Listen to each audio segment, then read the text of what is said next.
दोस्तों, मैं advocate Rajiv Lochan rising Bharat में फिर से आपका स्वागत करता हूं। आज मैं जिस विषय को लेकर आपके सामने उपस्थित हुआ हूं वह है हमारे प्रधानमंत्री मोदी जी बाकी नेताओं से अलग कैसे हैं। How our prime minister is different from the other leaders. जो मूलभूत बात है, जो बहुत फंडामेंटल बात है कि मोदी जी और दूसरे नेताओं में जो सबसे बड़ा अंतर है कि मोदी जी सिर्फ समस्याओं की बात नहीं करते, वो समस्याओं की समाधान की बात करते हैं और उस समाधान पे वो काम करते हैं। अब इस प्रक्रिया को मैं स्टेप बाय स्टेप जो मोदी जी के द्वारा निर्णय लिए गए पिछले 7 से 8 साल के दौरान में, उन निर्णय के द्वारा इसे समझा जा सकता है। सबसे पहले मोदी जी के प्रधानमंत्री के बाद बनने के बाद उन्होंने लाल किले से जो शपथ ली, जो है स्वच्छता अभियान के बारे में बात किया। स्वच्छता अभियान के बारे में क्यों बात किया? सबसे इंपॉर्टेंट एस्पेक्ट जब आपको बताना चाहूँगा मैं कि एक विकसित देश और एक विकासशील देश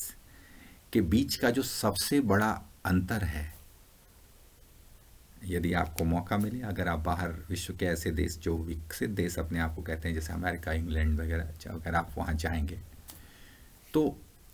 जो सबसे बड़ा जो क्लीनलीनेस और हाइजीन, ये एक डिटरमाइनिंग फैक्टर्स हैं जो आपको डिफरेंशिएट करेगा कि जो एक विकासशील देश और एक विकसित देश का जो बेसिक अंतर यही होता है कि जब आप किसी विकसित देश में जाते हैं तो वहाँ का माहौल, वहाँ का साफ सुथरा, वहाँ के टॉयलेट्स की नीटनेस एंड क्लीनलीनेस, चाहे वो पब्लिक टॉयलेट हो चाहे वो 5 स्टार होटल का टॉयलेट हो, उन दोनों में के बीच में कोई ज़्यादा डिफरेंस ना हो। जब ऐसी स्थिति जो है आपको विकसित देशों में मिलती है, तो जब मोदी जी ने कहा कि वो भारत को एक विकसित देश बनाना चाहते हैं, तो उसकी जो सबसे पहली फंडामेंटल लाइन उन्होंने जो ड्रॉ की कि अगर हमें विकसित देश बनना है तो सबसे पहला जो हमें ज़रूरत है वो है हमारे यहाँ स्वच्छता पे ध्यान देना। और इसलिए लाल किला की प्राची से उन्होंने स्वच्छता अभियान की शुरुआत की और उस अभियान पे जो है पूरे देशव्यापी करीब करीब ऑन रिकॉर्ड आई थिंक 10 से 12 करोड़ टॉयलेट्स बनाए गए। और इस तरीके से जो है सफाई के लिए जो भी पब्लिक प्लेसेस है, चाहे वो रेलवे प्लेटफॉर्म हो, चाहे वो रेलवे स्टेशंस हैं या बस स्टॉप हो या पब्लिक प्लेसेस हैं, वहाँ पे टॉयलेट का एक बड़ा ही लार्ज स्केल पे जो है निर्माण हुआ और जिससे जन सुविधाएँ काफ़ी बढ़ी। और दूसरी बात है कि सिर्फ निर्माण ही नहीं हुआ, उसके मेंटेनेंस पे भी ध्यान दिया गया, ताकि क्योंकि निर्माण होना ऐसा नहीं है कि हमारे मौजूदा प्रधानमंत्री के कार्यकाल से पहले टॉयलेट्स नहीं बनते थे, बने टॉयलेट, लेकिन मेंटेन होना, जो वो क्लीनलीनेस, उस हाइजीन को मेंटेन रखना, तो वो एक सबसे बड़ा चैलेंज था। लेकिन मोदी जी ने इस बात के लिए भी इंश्योर किया, एक जागरूकता अभियान फैलाई कि हम सिर्फ टॉयलेट निर्माण ही ना करें, साथ साथ हम उसकी सफाई पे नियमित रूप से काम करें। और ये एक जो है वो मूलभूत सुविधाएं हैं जो किसी भी विकसित देश और विकासशील देश के बीच लाइन खींचती है। अब आते हैं उनके दूसरे निर्णय पे। जो दूसरा निर्णय था कि जब मोदी जी ने जो है एक निर्णय लिया जनधन योजना के अंतर्गत अकाउंट्स खोलने का, और जो उस दौरान भी करीब करीब 12-13 करोड़ लोगों के, या वो नंबर ज़्यादा भी हो सकता है, उन सब के बैंक अकाउंट खोले गए। यह एक सरप्राइजिंग बात है कि पहली बार ऐसा पता चला कि भारत में ऐसे इस बड़ी संख्या में लोग हैं जिनका बैंक अकाउंट से कोई लिंक ही नहीं है, या जिन्होंने अब तक अपने बैंक अकाउंट नहीं खुलवाए हैं। अब सवाल यह है कि ये जनधन योजना क्यों लाया गया? सबसे इम्पॉर्टेंट एस्पेक्ट है या सबसे बड़ी कड़ी जो हम बताना चाहेंगे कि जो करप्शन के बारे में बात करते हैं कि हमें भ्रष्टाचार को हटाना है। तो जब आप भ्रष्टाचार को हटाना चाहते हो तो सबसे पहले जो उसकी मैकेनिज्म है कि आप कैसे हटाओगे। हमारे पूर्व प्रधानमंत्री श्री राजीव गांधी ने ये तो जरूर कहा कि ठीक है, जब मैं सेंटर से 1 रुपये भेजता हूँ और जब तक वह अंतिम सिरे के व्यक्ति को या गांव में जिस व्यक्ति तक पहुंचना होता है वहां तक पहुंचते पहुंचते वह 17 पैसे हो जाता है। मैं उनकी ईमानदारी की तहे दिल से प्रशंसा करता हूं कि उन्होंने इस बात को पब्लिकली एक्सेप्ट किया।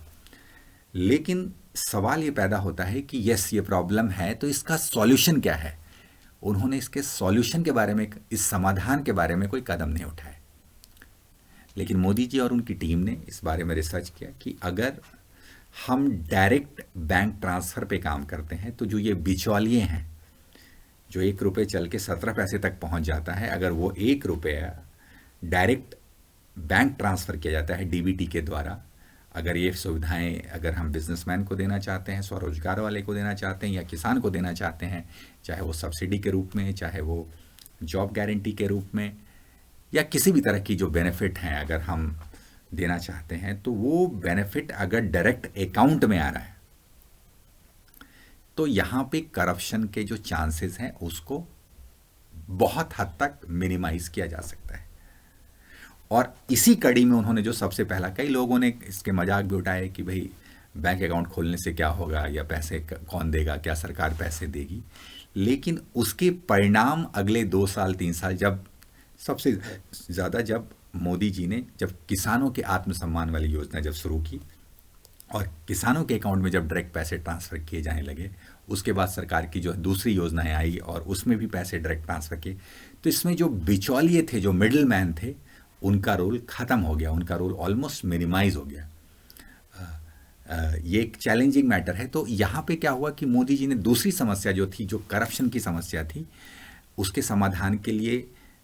बेगर ज़्यादा शोर मचाए या हो हल्ला मचाए। जैसे कि अगर हम केजरीवाल जी के बारे में बात करें तो उन्होंने दिल्ली में सरकार बनाई इसी मुद्दे पे कि भाई हम करप्शन को दूर भगाएंगे, करप्शन को दूर भगाएंगे, और बहुत शोर मचाया आपको। और उसी आंदोलन के रूप में जो है अन्ना आंदोलन हुआ, और उस आंदोलन का जो रिज़ल्ट है वो अरविंद केजरीवाल जो है वो दिल्ली के मुख्यमंत्री बनाए। लेकिन अब सवाल ये पैदा होता है कि क्या आपने क्या कदम उठाया? क्या उनके 3 कदम जो आपको याद हो, जिन्होंने कहा कि भाई हम भ्रष्टाचार को मिटाने के लिए ये 3 कदम उठा रहे हैं? तो सवाल है कि प्रॉब्लम बताना, प्रॉब्लम को चिल्लाना या प्रॉब्लम का राजनीतिक इस्तेमाल करना, ठीक है, ये एक पहलू है और यही कई नेता करते हैं। और जब एक लाइन जब मैं बता रहा हूँ कि हमारे मोदी जी जो है वो बाकी नेताओं से अलग कैसे हैं, तो एक दूसरी कड़ी जो मैं भ्रष्टाचार के बारे में बात कर रहा था कि उन्होंने भ्रष्टाचार की समस्या को समझा और साथ साथ उसके समाधान की रूपरेखा भी तैयार करी। और इसकी वजह से क्या हुआ कि जो अंतिम कोने पे भी जो व्यक्ति खड़ा है, अगर उसका अकाउंट है तो सरकार की जो योजनाओं का लाभ उसको डायरेक्ट पहुंचना चाहिए, वो डायरेक्ट बैलेंस ट्रांसफ़र के द्वारा जो है उसके अकाउंट तक पैसे पहुंचे और उसे इसका फ़ायदा मिला। और इससे करप्शन जो है 100% करप्शन तो नहीं ख़त्म हो सकता है, या it's a quite a challenging task, लेकिन यस हम 90-95% उस लेवल तक हम सक्सेसफुल हो गए, ताकि लोगों को अगर 1 रुपया चला है तो उसके अकाउंट में 1 रुपया ही गया। उसके बाद उसके अकाउंट में उसने पैसे की किसके साथ क्या किया, दैट्स अ डिफरेंट एस्पेक्ट। लेकिन सबसे इम्पॉर्टेंट बात है कि अगर यह सरकार ईमानदार है, सरकार की नीयत ईमानदार है, तो मोदी जी ने अपनी नीयत दिखाई कि नहीं, मैं करप्शन को दूर करना चाहता हूँ। और इसके लिए उन्होंने फंडामेंटल्स, सबसे पहले जैसे मैंने कहा कि अगर आपको गाड़ी की स्पीड अगर 100 किलोमीटर प्रति घंटे चलानी है तो आपके पास रोड भी वैसी अच्छी होनी चाहिए। तो बिना रोड के आपकी गाड़ी की स्पीड वैसी नहीं हो सकती है। आप जो है खेतों में जो है 100 किलोमीटर प्रति घंटे से गाड़ी नहीं चला सकते। तो उसी तरह से जो है अगर आप करप्शन हटाना चाहते थे तो मोदी जी ने पहले एक रोड बनाया, और वो रोड क्या था, वो था लोगों के बैंक अकाउंट खोले गए जनधन योजना के द्वारा। और उस योजना के द्वारा बेसिकली क्या हुआ कि लोगों तक जो है कोशिश किया गया कि जो अंतिम सिरे में जो व्यक्ति बैठा हुआ है उस तक जो है मोदी जी अपने योजनाओं का लाभ दे पाएँ। और इसी कड़ी में जो है अंतिम कड़ी तक लोगों तक जो है वो योजनाएं जिससे जो लाभ मिलने वाले थे वो पैसा जो है डायरेक्ट बैलेंस ट्रांसफ़र के द्वारा पहुंचा। और अभी जब मैंने डेटा देखा तो ये एक रिकॉर्ड आया कि करीब करीब 1.25 करोड़ रुपए, 1 लाख, 1.25 करोड़ रुपए जो हैं, ये एक बहुत बड़ा अमाउंट है जो इस डायरेक्ट बैलेंस ट्रांसफ़र के द्वारा जो है बेसिकली जब ये प्रोसेस शुरू हुआ तो इस अमाउंट को जो है वो करप्ट लोगों तक जाने से बचाया गया। तो ये एक दूसरा जो है सबसे लैंडमार्क डिसीजन जो है वो मोदी जी ने लिया और उसके परिणाम जो हैं अब लोगों को मिल रहे हैं। और अब पहली बार लोगों को ये एहसास आया कि सरकार के द्वारा जो है वो पैसा उनके अकाउंट में डायरेक्ट आ सकता है। तो ये एक कॉन्फिडेंस लोगों में एक विश्वास जगा सरकार के प्रति कि सरकार ये बोलने वाली नहीं, ये करने वाली सरकार है, ये करके दिखाने वाली सरकार है। तो इस तरीके से ये एक दूसरी बिंदु जो हमने देखा कि किस तरह से मोदी सिर्फ समस्याओं की चर्चा नहीं करते बल्कि वो समस्याओं की समाधान की भी चर्चा करते हैं। आने वाले समय में मैं और भी कई बिंदुओं पे बात करूंगा जहां पे आपको हम इसी चीज़ों को लेकर आएंगे कि किस तरह से हमारे प्रधानमंत्री मोदी जी दूसरे नेताओं से अलग हैं। अगर आपको हमारा वीडियो पसंद आए तो लाइक करें, शेयर करें और सब्सक्राइब करें। धन्यवाद।